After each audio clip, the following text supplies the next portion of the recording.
Jorge Ulloa. A continuación ofrezco la palabra al diputado Felipe Arboe. Muchas gracias, señor presidente. Ciertamente estamos en presencia de un proyecto positivo que se hace cargo de muchas de las situaciones que nos son presentadas regularmente por los ciudadanos. Cuando uno observa la importancia que ha tenido la política habitacional y el desarrollo de la política habitacional durante los últimos 20 años, la verdad es que es importante señalar que lo que ha hecho el Estado, el Gobierno como política pública, es masificar el otorgamiento de viviendas. Lo que antiguamente se construía de parte del Estado, luego se produce una modificación y el Estado reduce su participación activa, solo más bien a generar subsidios, es decir, emolumento económico con el objetivo de que el ciudadano pueda adquirir una vivienda que se construye de manera privada. El problema se produce en que dichos subsidios han significado la posibilidad de ampliar enormemente la adquisición de viviendas, particularmente las viviendas sociales. Pero el punto está en cuál es el uso que se da a dichas viviendas sociales. El objetivo que tuvo en vista el legislador al crear ese mecanismo y el que tiene obviamente toda autoridad administrativa, me refiero principalmente al Servio, el Ministerio de Vivienda, justamente es que dichas viviendas sean utilizadas por aquellas familias que carecen de los recursos suficientes y no tienen otro tipo de vivienda. Un estudio que se realizó a través del DICTUC de la Universidad Católica estableció que después de una encuesta que se realizó a beneficiarios de viviendas sociales, se detectó que en materia de viviendas construidas, es decir, las usadas, las viviendas que estaban ocupadas irregularmente alcanzaban el 8,8%. Y las viviendas desocupadas, de estas viviendas que hayan obtenido subsidios del Estado, al 1,3%. Es decir, un 10,1% del total de viviendas que habían sido adquiridas con subsidios entregados por el Estado tenían algún grado de ocupación irregular. Los tipos de irregularidad son variados, pero cuando uno ve territorialmente el estudio del DICTUC, surge primero una masividad principal en dos regiones, la región de O'Higgins y la región del Maule. En esas dos regiones se concentra mayormente el uso irregular de viviendas sociales. Ahí están las tasas más altas de denominados usuarios irregulares. Y de los usuarios irregulares tenemos, primero, aquellos que han señalado algunos parlamentarios con anterioridad en sus intervenciones, los denominados falsos pobres, es decir, personas que alteran de alguna forma sus antecedentes con el objetivo de ser beneficiarios de este subsidio. En segundo lugar, aquellas personas que, siendo legítimos beneficiarios del subsidio, utilizan las viviendas para fines distintos. Se ha señalado esto de que arriendan las viviendas sociales en la época estival para tener algún grado de ingresos adicionales.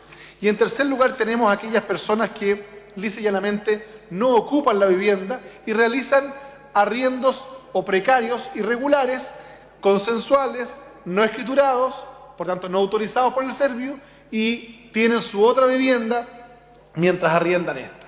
En esos tres tipos de irregularidades, yo creo que lo que viene a hacer este proyecto es a establecer un elemento que a mí me parece de justicia. Porque la actual legislación, y esto no tiene que ver con el fondo, tiene que ver con el procedimiento, la actual legislación lo que permite es que cuando se detecta un subsidio de carácter irregular, el Estado, a través del Servio, puede demandar. Pero lo que obtiene para demandar es la restitución eventual, por vía judicial obviamente, del subsidio, es decir, de la cantidad de recursos. Pero el problema es que como el Estado, el Servio, no es hoy día el propietario que le entrega la vivienda, no tiene facultad para recuperar el inmueble, porque en estricto rigor la relación entre el inmueble y el usuario es con el banco o la institución financiera. Y la relación entre el Estado y el usuario solo se remite al monto del subsidio. Y lo que se busca es evitar que ese tipo de viviendas siga en manos de usuarios irregulares. Y es de toda lógica entonces que el proyecto lo que hace es que permite que el Servio pueda tener la capacidad de una acción de cobro ejecutivo para restituir los inmuebles. Cuando uno observa el sentido, me parece adecuado, porque el Servio no tiene por qué hacerse más rico o recuperar los fondos. El Servio lo que tiene que hacer en su misión es tratar de que las viviendas que son objeto de compra a través de subsidio del Estado sean utilizadas por aquellos que la requieren. Y por tanto la restitución del bien raíz es fundamental. Ahora, ¿qué es lo que es bueno? Que tampoco sería lógico que esta restitución que podría tener el Servio es para acumular propiedades. No, porque el artículo 28 del proyecto de ley establece al propio Servio una obligación. Es que dentro de los 90 días siguientes, esa vivienda debe ser reasignada a un usuario que esté postulando. Es decir, tenemos la posibilidad de recuperar un inmueble que está siendo usado irregularmente y reasignarlo a alguna familia que efectivamente esté en los procesos de postulación. Por eso, señor presidente, creo que es un buen proyecto, creo que es un proyecto adecuado. Cuando se establece el procedimiento, por ejemplo, en materia de cobro, alguien dijo, hay que tener cuidado, no vaya a ser cosa que sea más fácil rematar los bienes. Yo creo que no va a ser más fácil. Estaba revisando el procedimiento y, por ejemplo, cuando se habla de los incumplimientos, es decir, el uso irregular, se establece que constituyen título ejecutivo la escritura pública o instrumento privado extendido en conformidad al artículo 68 de la determinada ley. Pero además se establece que la certificación del incumplimiento no la hace un funcionario del Servio. La certificación del incumplimiento que da origen a este procedimiento ejecutivo, como dice la propia propuesta, se señala que debe ser indistintamente por un ministro de fe especialmente designado para estos efectos por el Servio, por un notario público o por un oficial de registro civil. Y no es que vaya una vez, dice, a través de 3 visitas a la vivienda adquirida o construida con la aplicación del subsidio. Visitas en días diferentes, mediando entre esas visitas al menos 5 días hábiles en un periodo que no podrá ser inferior a 2 meses. Es decir, señor presidente, aquí tenemos una persona que para certificar que efectivamente hay incumplimiento, hay un periodo de tiempo mínimo de 2 meses, en días distintos, por un oficial de registro civil o un funcionario a cargo. O sea, no va a haber mayor facilidad para el remate, lo que va a haber efectivamente es un mayor cuidado del uso de recursos públicos, particularmente en las viviendas sociales.